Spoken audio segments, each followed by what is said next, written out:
This episode is dedicated to my uncle, who recently passed away. Yes, we just want to remember all those that passed away specifically during the holidays, Thanksgiving, and we just want to, people just have to take, we have to take better care of our health and find ways to live healthier. So RIP, Uncle Michael. We weren't always, the closest, but I'll always love you, man. So rest easy. If you like this podcast, share it with your friends. You can follow us on social media either on Facebook or on Twitter at cleverramblings. If you have any feedback or comments, please mail us at cleverramblings@gmail.com or visit our website cleverramblings.weebly.com. As always, we really appreciate you listening, and now enjoy today's podcast.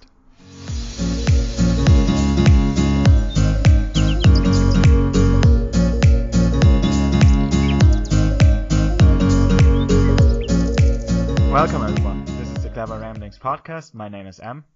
And my name's Ivan. And today we have 3 topics again, so back to the usual format. First we're gonna talk about a recent news story, the Chinese scientist who says he created genetically modified babies. We're gonna talk about that, the ethics behind that. Then we're gonna switch to what in our minds is important in a relationships. And lastly we're gonna close with some topic that mostly concerns guys, which is friend zone. No, I wouldn't say that. I mean, everyone gets friend zoned. Well, I said mostly. No, not always, but mostly. Like, it's more common that guys talk about friend zones. That is M's opinion. I did not say that. So, okay, let's start first with the scientific stuff, the genetically modified babies. So let me give you the background. So what I read was this Chinese researcher who's even now criticized by a lot of people. What he says he did was to create twins by using CRISPR-Cas9 to genetically modify embryos to be immune against HIV. So what they did, they eliminated a gene, which is, I'm not sure because he hasn't published his research at all, so also other scientists didn't look in it, but what I think is the gene codes for a receptor on the surface of immunocells, and the HIV then docks to this, and by this it can enter the cell and then infect the cells. So they eliminated that gene, and thus the embryos, or then later the humans, are not affected by HIV apparently. But of course, now a lot of people criticize that, because I don't know how much do you know about CRISPR-Cas9? Should I? Yeah, you should. I mean, I know about it, but for the listeners, you should. Okay, so what you basically have, you have your normal DNA with your gene, and the so-called CRISPR-Cas9 model, which is an enzyme which can cut into the DNA. It makes a double-strand break. And then you have a so-called guide RNA, which is basically complementary to the gene that you want to edit. So by this, the guide RNA transports the CRISPR-Cas9, the Cas9 protein to the DNA. Then the Cas9 introduces a double-strand break, and then you introduce a DNA template, because when the DNA is repaired, this other DNA molecule can be used as a template, and thus you can, for example, eliminate a gene. You can introduce a DNA sequence you want, and so on and so forth. And they basically use this to eliminate the gene they said that is a part why HIV can affect the cells. And importantly, what makes CRISPR-Cas9 such a revolutionary technique, right? I think there's still a lawsuit between MIT and between somewhere, I think. Yeah, the one researcher is from Berkeley, the other one is from the Broad Institute. Is it Broad Institute? I think it's associated with MIT, I believe. They are from 2 different universities. Yes, yeah, and so it's still a legal fight, I think, as to who made it, as who first created. But what makes it revolutionary is that it's relatively easy to do if you have really basic biological training. Like, I can't do it because I don't really know. But but you could learn very easily to someone to do this technique, right? Am I right about that? Yeah. There are a lot of protocols you can use. So, Yeah, and what's also it's in, let's say, in contrast to other gene editing methods, it's really specific because you have the guide RNA. And right. Yeah. So easy to do, and it's very has very specific. You're able to like really do it really precisely. yeah, but to this point, again, some criticisms, right? Because how old is it now? It's only a couple of years, if like 6, 7 years. I'm not sure about that, but it's a relative young technique. So of course there are still some complications that can always occur, some off-target mutation by that. So the guide RNA doesn't recognize the gene you want, but it recognizes the other DNA sequence that is closely enough to the sequence, and then of course you can destroy some important genes. And now, like they did it, they say that the twins, the girls, are perfectly healthy and like developed like normal embryos, then were born like normal babies. But you never know which genes might also be affected. They say they did gene sequence or the genome sequencing of the babies, but I'm not sure like how how specific they did it, if they like the whole genome sequencing or if they only looked at specific genes. But you never know which variations might occur by using CRISPR-Cas9 and other genes that may later cause health issues or even lead to early death or something like Right. that. So I mean, I guess for me, I mean, he hasn't published his work, right? So we don't really necessarily know if it's true, No. Yeah. right? And in science, you have to publish shit in order for us to. I mean, not to necessarily. I mean, to really be taken seriously by your peers, you have to publish your work, Yeah. right? And again, it has to be replicable, right? Like you have to be able to do it again. But there's. I mean, I'm a little biased because as you know, right? I told you about this, and I follow a philosophy called transhumanism, where things like genetic engineering and stuff would be used to, for example, make people immune to certain diseases such as HIV, right? So this kind of goes along with at least what I think is fine, like using science to help and technology to help us cure disease and even cure aging, because and other things. So I think the only ethical part that I see is that, one, like, did you get consent from the people, right? From the people whose gametes you used, right? Well, the ultimate consent would be the baby. It has to Yeah, live with that for its whole life. yeah. That's like it's a tricky thing that you get consent from the parents because they are not directly affected at the end of the day. But I would say though that in a way they are, because you think parents make decisions regarding their children all the time, right? If you think about, like, if it wasn't CRISPR-Cas9, there's other genetic screening. There's some people uh don't have the have an abortion if it's not But if you're they know. not. But then you're not affecting a life. If you abort the fetus or the embryo, there's not a human being that is affected at the end that has to live for like Yeah, 60, 70 years with that. I get that, but what I'm saying is we make decisions regarding future offspring or potential future offspring all the time, right? And I get that this is new. This is the different, because then it's the baby is going to uh, be born, is going to, and we don't know what the side effects are, right?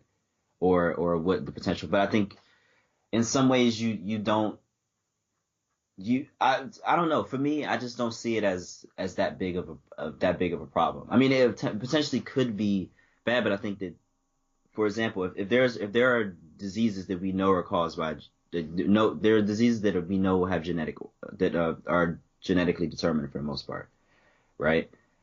And what are we gonna do with those? Like, what are we gonna do about those disorders, or what are we gonna do about, like, you know what I'm saying? I feel like that you in a way you have to try something, right? And again, it's a big ethical debate, and I'm not saying it's solved, right? But I'm just saying, for me personally, I'm on the side of, listen, if the parents consented, and if they know, like, if we kind of know that things could go wrong or something like that, and as long as the children are carefully monitored and their health is monitored, and, like, for example, they should have free healthcare for anything, right? Because if something goes wrong, there should be no, if they get sick, there should be, the hospitals, whatever, should take care of that, right? But I don't see as big of an ethical thing with it. But again, that's because I'm admitting I'm very biased in this, because I think that this technology has the potential for very amazing things. It may not, like, it may be just too complicated messing with the genome, but we don't really know unless we try, right? And I think that it's kind of better than not doing anything, unless we can find another way to do it. But I'm kind of for it, as long as informed consent is given, and that everyone's properly taken care of. I would agree if the technique was 100% perfect. If it would be, you have no other mutations, or it works 100% of the time, I would agree that, of course, why not use it if you have such benefits? But there's always the question, will it ever be perfect? Will we ever get to a point where we can make it perfect and have no other effects on the human being? And also on future generations, you don't know what happens. For example, in the case of some diseases, you may have advantages when you have one allele that has the mutation that causes the disease, but the other doesn't. And this may have a beneficial effect. So we see this through evolution, for example. There's a disease of the blood cells that when you have one allele, you're less infected by malaria, for example. So if we eliminate whatever, let's say in this case, the HIV gene, this may have a bad effect on another disease, or that the person is more affected by other disease. I think I read in the article, and we're gonna link the article, of course, in the description. I read that some the people that eliminate the people where the gene is eliminated are more affected by other disease. I don't remember the name of the disease, but so I don't know if we can ever make it 100% perfect. If we can, and we see all the effects that this elimination of the gene has, because, like I said, there maybe this disease may be gone, but maybe other disease then affects these people, and this may be even worse. And also just from the beginning that you get a disease because the other gene is mutated. And if that is all limited, I'm totally fine. And so you always have to be careful what are the benefits and what risks are there. And if there are way more benefits than risks, I would say go for it, but otherwise don't. And in this case, I forgot to mention why they eliminated the HIV is, or the gene that plays a role in HIV infection, is that the father has a HIV infection, so they wanted to prohibit that the children are also affected by HIV. And I read the article interviews one of the inventors of CRISPR-Cas9. I don't remember the name, but she says that, like, in this case there are other techniques to prevent infection of children from parents that are HIV infected. And she said, like, in this case it's way too risky, and even she said that we are not at all far enough to do something like that at this early stage. Maybe later, I don't know how, like, maybe in 50 years we're gonna go there and eliminate genetic diseases by that, but you always have to be careful then how far is that from creating designer babies where we can say what we want, blue eyes, brown hair, whatever.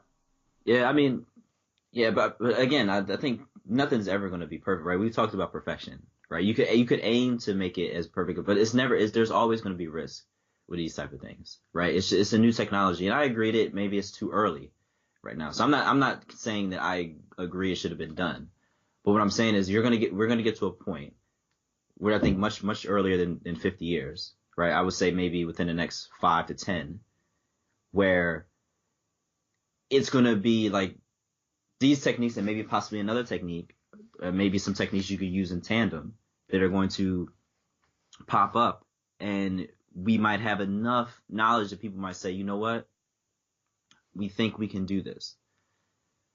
And you never know until you try things. And I get it. You're dealing with human beings, right? But if you want to be real, like if I'm going to be real about how just history is, humans have been experimented with all the time, right? I'm not saying like necessarily but like we for example, we impose certain laws, we impose certain norms and practices, right? That we don't know whether they're going to work, right? And a lot of people end up getting fucked over for that, right? A lot of people end up starving or something like that. So I mean, it's not as explicit, right? Because CRISPR-Cas9 is an explicit sort of intervening with humanity and society. But I'm saying humans, we always try things. We realize when we fucked up, and we realize when it's time to move into a different direction. And so I believe that the time is coming. We really need to have this type of conversation, because I think this designer babies are going to be a thing, right? And there's a whole bunch of issues about designer babies. Like, for example, is it only the wealthy that will get this? You know, all the classic, capitalism shit. Yeah.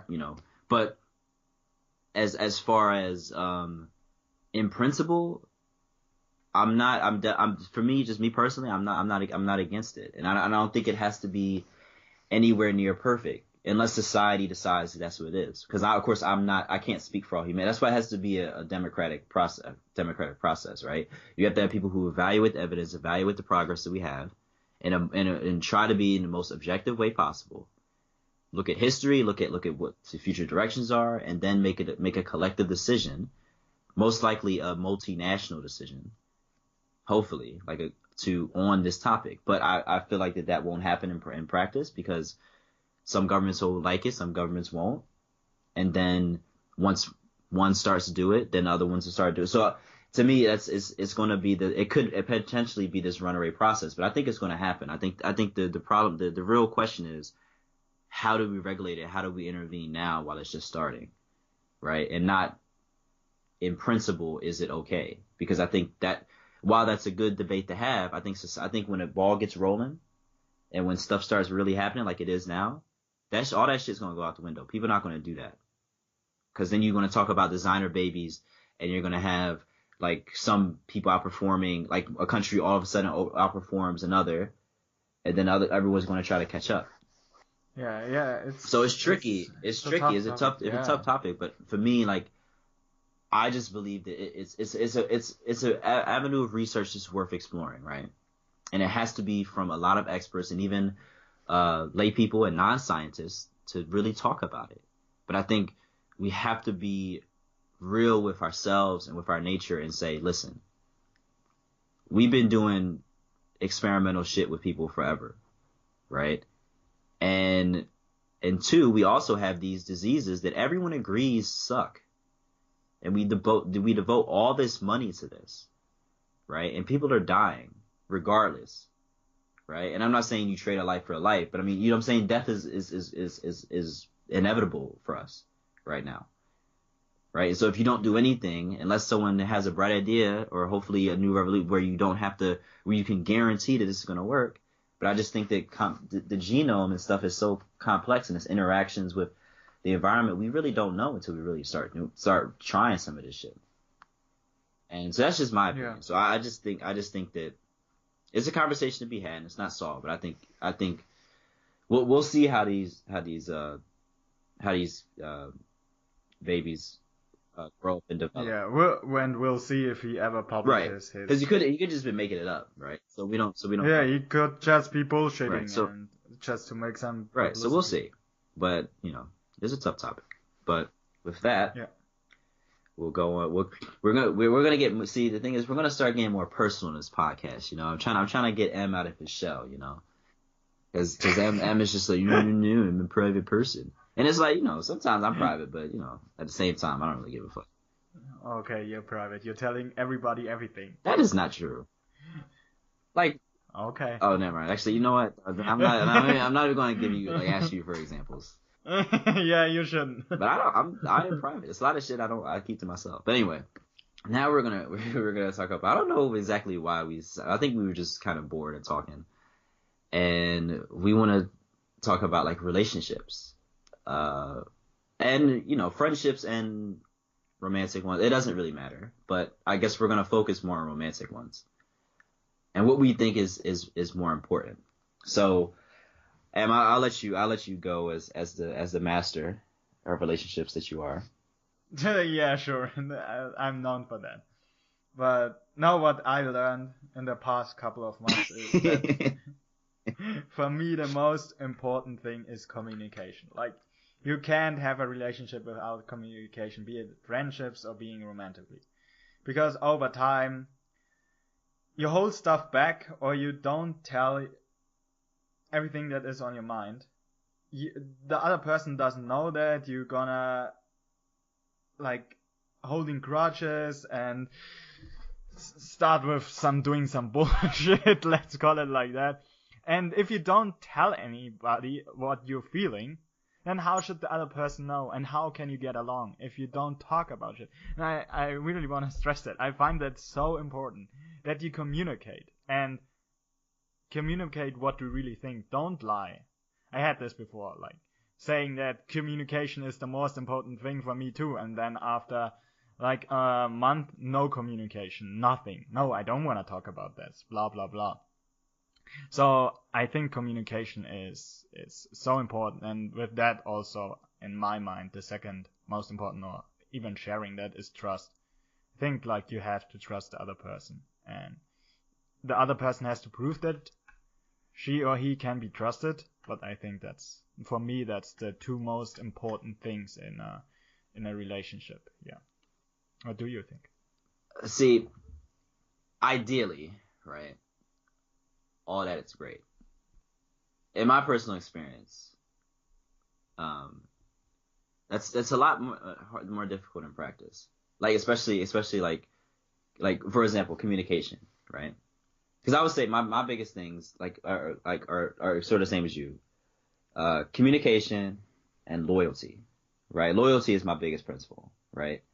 And to me, loyalty is not just agreeing with me or doing whatever I say or anything like that. You don't always have to be on my side, but to me, it's about being real with me. And it's always about, like, we protect each other in a certain way. It doesn't mean hold my hand. Like I said, it doesn't mean hold my hand. It doesn't mean all that shit, right? But for me, based on like how I grew up, like, to me, I realized that loyalty is the most important thing. If I can't, and to me, that engulfs trust, that engulfs a whole bunch of things, right? So if I care about you, I care about you, and I'm gonna help you in basically any situation, right? I may tell you, yo, you wildin', like, you doing too much, but at the same time, I'm gonna keep it real with you, right? And I find that's very hard to find. Like, that's very, very hard to find, because most people, like, they not built like that. They not about loyalty and respecting all this type of shit. Like, it's a lot of people who are out there for themselves, and at some point, like, yeah, you gotta be happy, but at the same time, if you're in a relationship, right, you gotta compromise at some point, right? You can't. You have to. I don't understand people, right, who they get in relationships, right, and then they still just do them because they're like, oh, I want to be happy. Then why the fuck are you in a relationship in the first place, right? A relationship, by its definition, will have some sacrifices, some compromises. Sometimes you can't do this. Sometimes you need to cut maybe this person off, right? Like, you can't, like, if there's someone who, I don't know, is really mean to your partner or whatever like that, maybe you have to tell them, like, listen, like, I don't like how you disrespecting my partner. Like, you have to kind of, chill off and stuff like that. And maybe that means I can't see you as often, right? So there's always this thing. So it's not all about, like, I feel like a lot of people go for themselves, because if I want to just be for myself, I'd just be fucking. Like, it's not like we could arrange it that it's friends with benefits and we all have no ties, right? But as far as so that's how I feel. But as far as communication, right? I find that shit is like, put like this. Most people that have told me that they want that they want me to tell like it is, right? And then you do that But shit, then they get and insulted. then you do that shit, and it's just like really like, and because you know me, like you could tell me anything, and I don't like I'm not Yeah, a person like that gets offended easily at all, right? And I'd be yeah, surprised myself no, yeah. because sometimes I'd be like, damn, that should have hurt me, but it didn't. You know what I mean? So Maybe you're cold too. yeah. I mean, like you said, like what do you always say, Em? Well, if you get hurt so many times, then you just have to get cold, otherwise you don't survive. No, but yeah, I totally get where you're coming from. That a lot of people can, like also in my personal experience, that then especially topics they don't want to talk about, that make them uncomfortable. They don't want to talk about it, but that's exactly the topics you have to talk about. Right. Because why talk about all the good and happy things? It's like, okay, fine, great, but that's not what we have to work on or what we have to focus on to make the relationship works, because that part is fine. We have to talk about the stuff that is not fine. What can we do? And again, like you said, compromise. How can I improve? How can you improve? How can we improve together? How can we make this work? Because otherwise, maybe it after a year, 2 years, 3 years, or maybe even like after 8 years, Right. maybe then you're fed up with the shit your partner did for like 5 years, but you never told him. How would he know to change Right. if you don't tell him? But like you said, a lot of people then can't handle criticism or topics they don't want to talk about. Right. And so like, and then sometimes like is, and in my experience, it's always like once like I want to say something to somebody, right?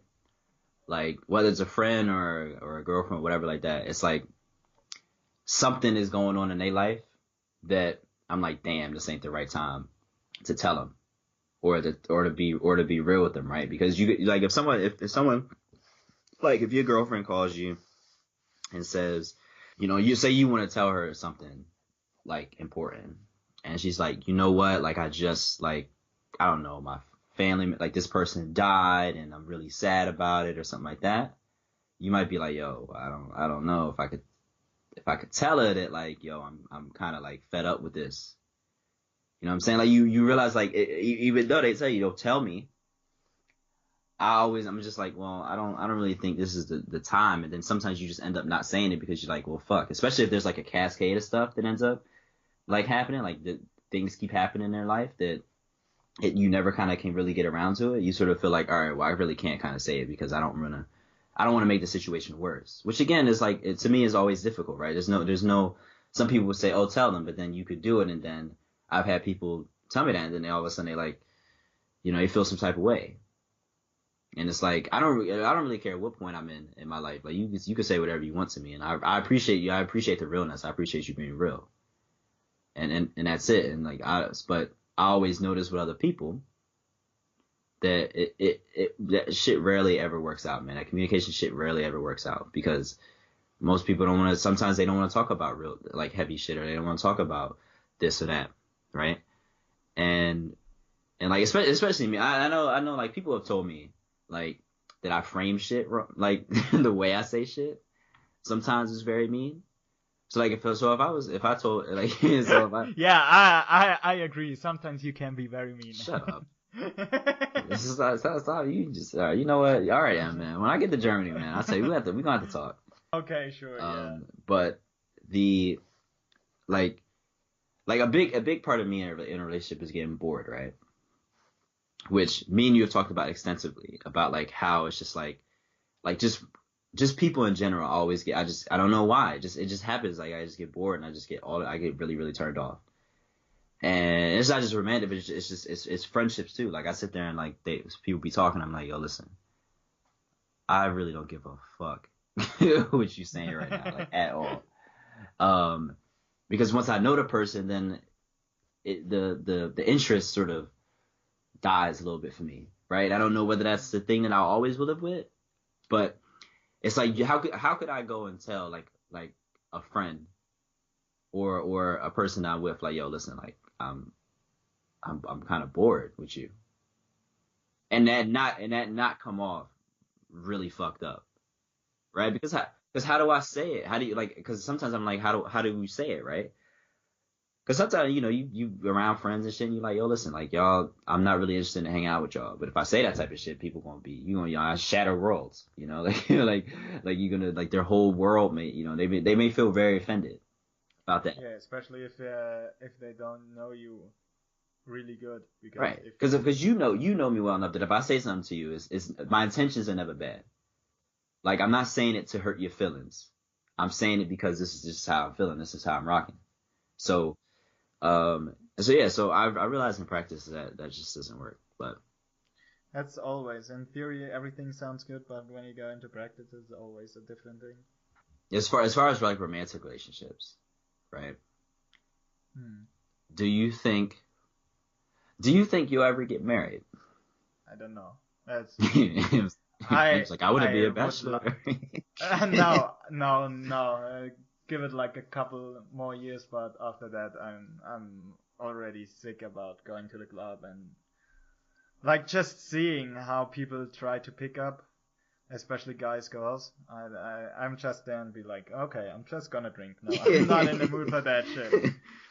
Like go on dates and then talk about the same shit again and be like, hey, what are you doing? Like, where are you from? What are you studying? And all this shit. I'm kind of sick of that. But on the other hand, I'm also sick of the bullshit that then when it comes up to a relationship, that somebody gets cold feet or that like there are big issues that you can talk about and all this shit. And I'm also pissed off by that, so I don't know what I can do. Well, I think we can all universally say, right, that at least in our relationship finding, it Tinder is just usually has been like not good, right? No, Like no. like it's just I just found that it's just not like it's just not fun because it's just But not even Tinder, just like also getting to people the old-fashioned way, going out or at the university. It's always the same shit. And maybe I'm also getting bored of that.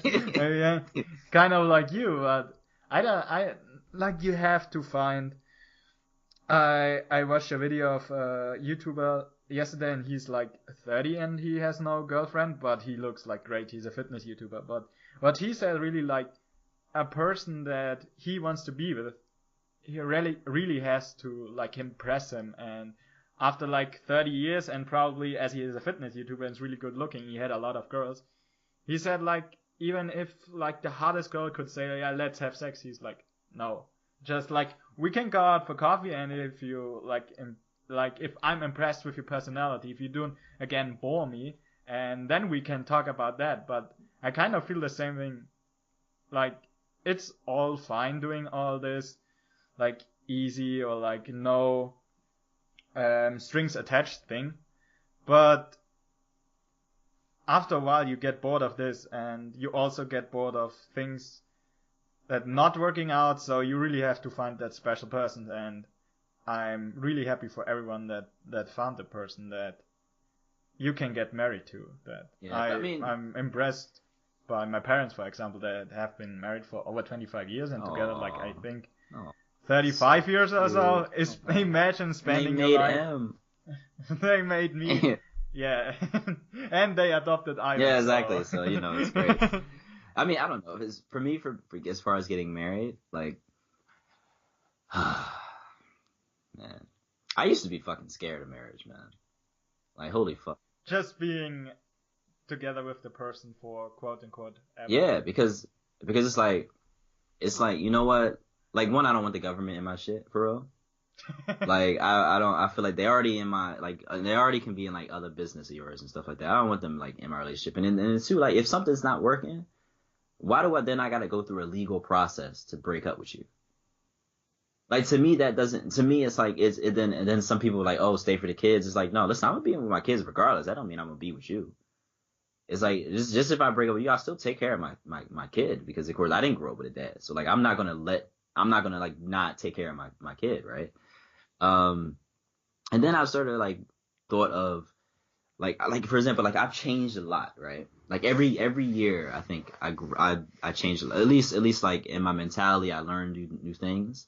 And sometimes I wonder so for example, if I was to get married when I was like say 20, I'm so much more evolved. I'm so much different than now in a lot of ways. Like my mindset, my perspective at 25, that is no way I feel like that if I married someone at 20, then I would have still wanted to be in that marriage at 25.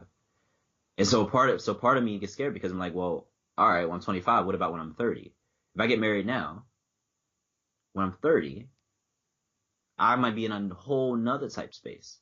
And then what about 35 and 40? Like, I feel like sometimes, like some people, like not to diss anyone, but a lot of people, not when I mean not a lot of people, I don't know, but for some people, they don't change that much, right? Like they don't go through, like they made to find out who they are really early, or they got to the point of maturity where, they're comfortable who they are, and then they sort of stay like that, right?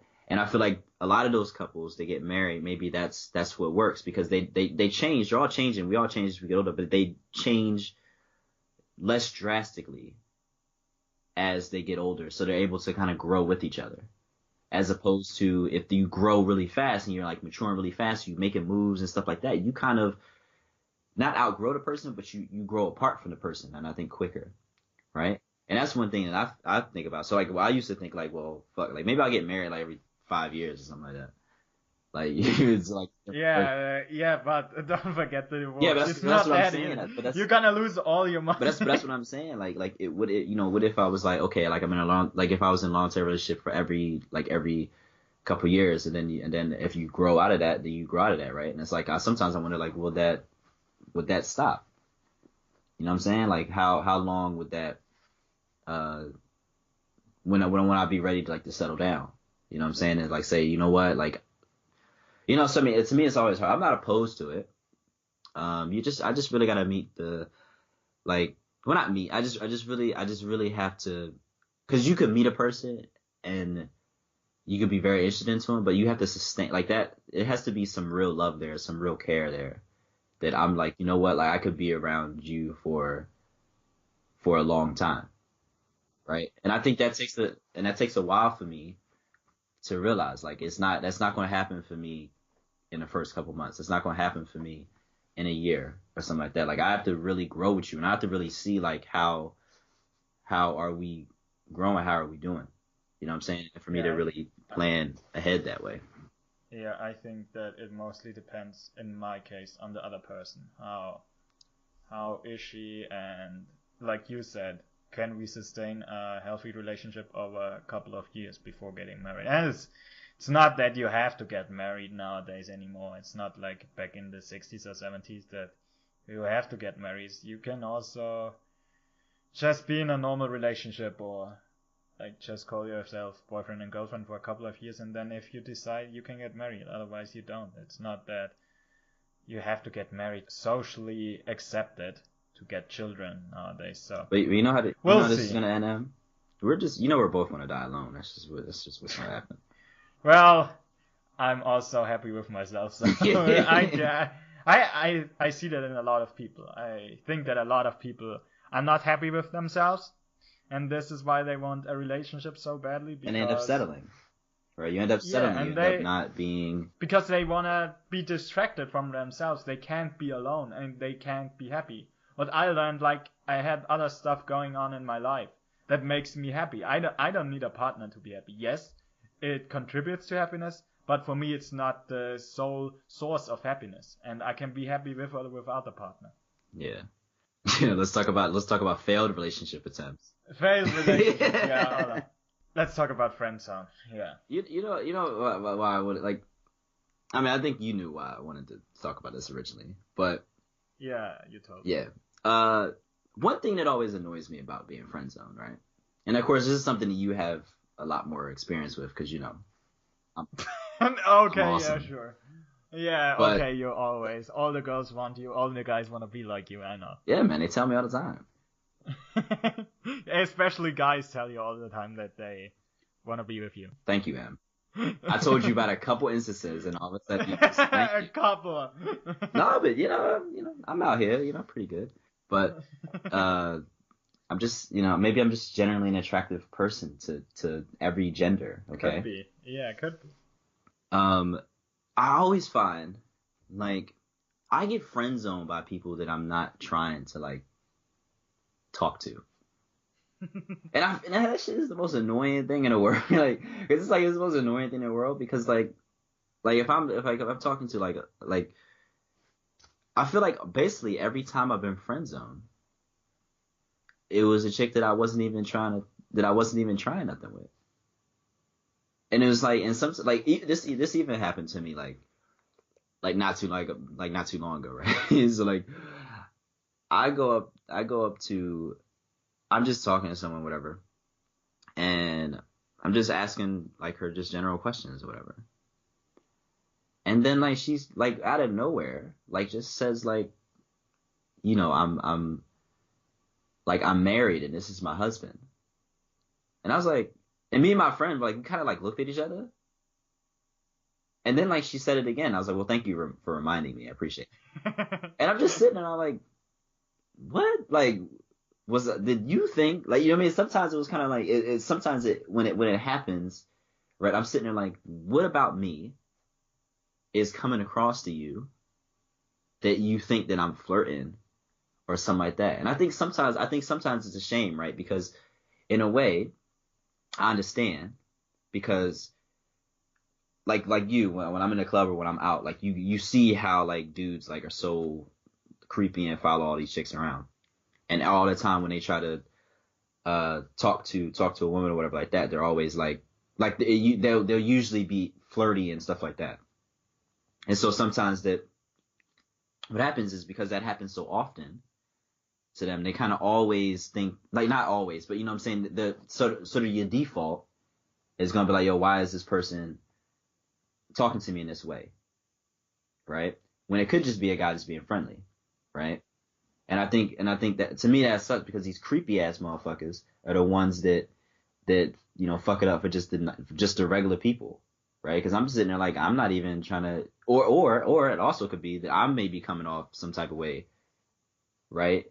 That maybe they think that I'm flirting with them, and I'm just like I'm like chilling. Like sometimes it makes me like not mad, but like it makes me feel like what the fuck did I do to get friend zoned? I'm not even trying to do anything, right? But when you talk about this way, you have to like look what actually friend zoning is. Like, let's say that more like I don't know how you should call it, because when I think about friend zone, it's more about guys and girls being friends, and then somebody develops feelings or started developing feeling from the beginning, but the other one just wants to be friends. If you're in the club or if you just talk to a girl you just met, I don't know if you can call it friend zone actually. Well, I mean friend zoning in a sense like y'all are friends loosely, right? To me, I always understood friend zoning is like you put them in a zone where the highest thing they can be is friends. Okay. Right. Okay. So you may not necessarily be close. So like not necessarily you get rejected by a woman in the club, right? That's because again y'all don't really know each other. But like say for example you're having a conversation with someone, and you just like generally just having a conversation, and then all of a sudden they kind of like then when you get friend zoned, then it's like okay, I put you in this category, right? Where you can only go up to here. Right. Mm. So it implies that you kind of know them a little bit, right? You may not know them that much. This may be your first conversation, but they've definitely kind of made it clear that you are in this category. Yeah. I think that what you just described is also friend zoning, but I think friend zoning is a little bit more broad. Okay. Is more broad than that, and so that's always So that's always. I mean, yeah. I think I've only been friend zoned once, like when I actually was interested. Yeah. But then again, I don't really know if I was friend zoned. I was, and we both know that story. Yes, I mean, I think I was only really friend zoned once when I was trying. But and I think you know who that is, Sam. But that was just like that was a weird situation. But anyway, so I guess, but again, I kind of what makes me less mad about it, I guess, is that I can see why a lot of women would given the behavior of dudes, of a lot of these like creepy ass dudes, would sort of be on the defense, right? Because I didn't, until I really paid attention, I didn't realize how like crazy this shit was. Because me and you, when we go to the club, we just drink and we chill. Yeah. And it's like you see this behavior, and then you hear about like them getting catcalled on the street and all this type of stuff, and you sitting there like, yo, like this is like this is crazy out here. So then you could sort of say like, okay, well, if I come up, especially if I come up to them with a drink in my hand and stuff like that at a party, they might in some way think that maybe this is what I'm trying to do, right? Because it's happened to them so many times. But yeah, it's just, I don't know. I think it says more about how creepy men can be sometimes. But yeah, I just find it kind of sad that the default position is stuff like that you have to make clear that you're not interested and not even having a nice conversation, because a lot of people are just creepy and just do creepy stuff. I don't know. It's friend zone. It's not a good feeling if you're on the receiving end. Just, but I think a lot of people have experience with friend zone, and it's like, yeah, I mean, I think it happens. everybody gets friend zoned once in his life or her life. Maybe women less, but I've only been friend zoned one time. Shout out to the person that friend zoned me, or possibly friend zoned me. I'm not really sure. This was like a year ago, so I don't know. Yeah, I guess with that we get. This is awkward, but yeah. So we were more personal in this episode, and it's kind of weird, but I figured we talk about like more, not just intellectual topics, because that's what like one of my friends said. He's like, I don't know whether to listen to it because he feels like sometimes it could be too intellectual. And so I'm like, well, okay, well, let's try to like talk about. The thing is, we're not always intellectual. Like we do talk about like regular shit too. So we just wanted to like open it up with some more basic topics. And again, like this is just the experience based on experiences that we've had. So if we said something really stupid, we know that we're stupid. And we're not perfect. We can say stupid Right, stuff exactly. sometimes. We're allowed to do that. Right. We make mistakes, and then we could, you could curse at us, and we'll be like, all right, we got you, got it. Maybe then we're gonna get finally feedback. I doubt it, but okay, but all right. So, all right, we'll see you next time. Yeah, thanks everybody for listening.